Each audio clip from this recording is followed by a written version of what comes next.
Car j'ai reçu du Seigneur ce que je vous ai enseigné, c'est que le Seigneur Jésus, dans la nuit où il fut livré, prit du pain. 1 Corinthiens 11, 23. Le Seigneur Jésus-Christ a lui-même personnellement donné cette révélation à l'apôtre Paul. Paul dit, ce que j'ai reçu du Seigneur, je vous l'ai transmis. Ce n'est donc ni un rite, ni une cérémonie à laquelle nous participons. C'est un témoignage qui nous aide à nous rappeler ce qu'il a fait, ce qu'il fait et ce qu'il fera lorsqu'il reviendra. Ce témoignage nous rappelle aussi que nous sommes destinés à occuper avec lui la place la plus élevée dans les cieux. C'est un témoignage. Et après avoir rendu grâce, le rompit et dit, ceci est mon corps qui est rompu pour vous. Faites ceci en mémoire de moi. 1 Corinthiens 11, 24. Le Seigneur Jésus-Christ n'a pas dit, vous devez verser des larmes à cause de mes souffrances et pour tout ce que j'ai enduré pour vous. Ici, il remercie simplement. Et nous remercions simplement parce qu'il s'est donné lui-même avec amour pour nous. L'apôtre Paul rend ce témoignage.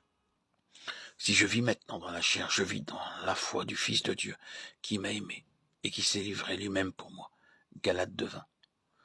Volontairement poussé par son amour, il s'est offert et s'est donné pour nous. Le Père m'aime parce que je donne ma vie afin de la reprendre. Personne ne me l'ôte, mais je la donne de moi-même. J'ai le pouvoir de la donner et j'ai le pouvoir de la reprendre. Tel est l'ordre que j'ai reçu de mon Père. Jean 10, 17-18. Sous l'effet de son puissant amour, de son plein gré, le Seigneur Jésus s'est donné lui-même pour nous. Personne n'aurait pu mettre la main sur lui à ce moment-là. Lorsque dans le jardin de Gethsémane, les soldats vinrent pour le saisir, il leur dit, « Qui cherchez-vous » Ils dirent, « Nous cherchons Jésus de Nazareth. » Jésus dit, « C'est moi, venez, saisissez-moi. » Ayant entendu ces paroles, ils tombèrent à la renverse. Ils ne purent pas s'approcher de lui, ni mettre la main sur lui. Mais en pleine connaissance de cause et de son plein gré, il s'est livré entre leurs mains.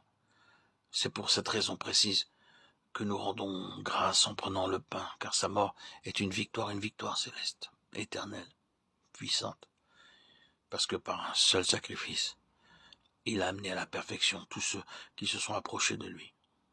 Par un seul sacrifice, il a rendu possible à tout pécheur, de quelque pays qu'il soit, quel que soit son degré de souillure, de corruption, de venir simplement à lui. Ainsi, tout pécheur, quel qu'il soit, quels que soient ses péchés, peut venir à lui simplement et être sauvé, pardonné, lavé, transformé et reçu par lui. C'est la raison pour laquelle nous rendons grâce en prenant le pain, car ses yeux ont vu à l'avance l'immense somme de bénédiction qui découlerait de son seul sacrifice. J'annonce dès le commencement ce qui doit arriver et longtemps d'avance ce qui n'est pas encore accompli. Je dis, mes arrêts subsisteront et j'exécuterai toute ma volonté. Ésaïe 46, 10.